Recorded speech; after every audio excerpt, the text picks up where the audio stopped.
मित्रांनो, natural base poultry form या YouTube चॅनलमध्ये तुमचं स्वागत आहे.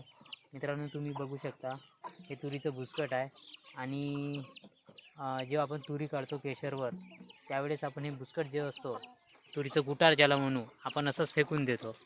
तर ते फेकून न देता आपल्या कुक्कुटपालना शेडमध्ये टाका, जेणेकरून काय होतात, आपण तुरी काढल्यानंतर काय होते मित्रांनो की तुरीमध्ये छोटे छोटे किडे असतात किंवा तुरीचे जे असतात जे छोटे छोटे कण असतात ते काय करतात, कोंबडी अशी उपटू उपटू खाते. तुम्ही बघू शकता, हे बघा हे बघा हे बघा, ही कोंबडी कशी उपटून बघून राहिली. याचा अर्थ काय होते की तिला काही नाही काहीतरी तिथं तुरीचा दाणा मिळतो किंवा एखादा किडा मिळतो.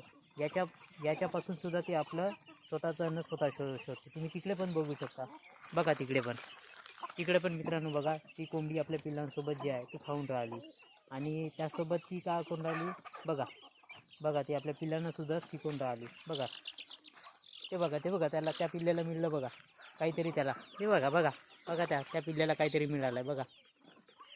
तर ते तुरीचं बुसकट जे असते मित्रांनो, इथं कुठंही न फेकता आपल्या शेडमध्ये टाकलं तर तेवढाच आपला खर्च जो असतो कुक्कुटपालनाचा तो कम पडतो.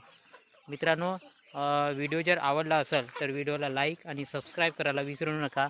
काही दिवसानंतर आपल्या कुक्कुटपालनामध्ये ट्रेनिंगसुद्धा सुरू होईल मित्रांनो.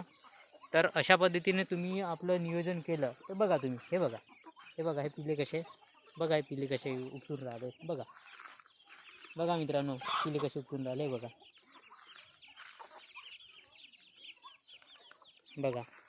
ते स्वतःचं अन्न स्वतः शोधून राहिले.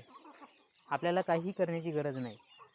असंच तुरीचं बुसकट जर तुम्हाला भेटत असेल तर मित्रांनो तुम्हीसुद्धा असं आपल्या शेडमध्ये आणून टाका, जेणेकरून आपला खर्च हा कमी होतो, खाद्याचा खर्च हा कमी होतो.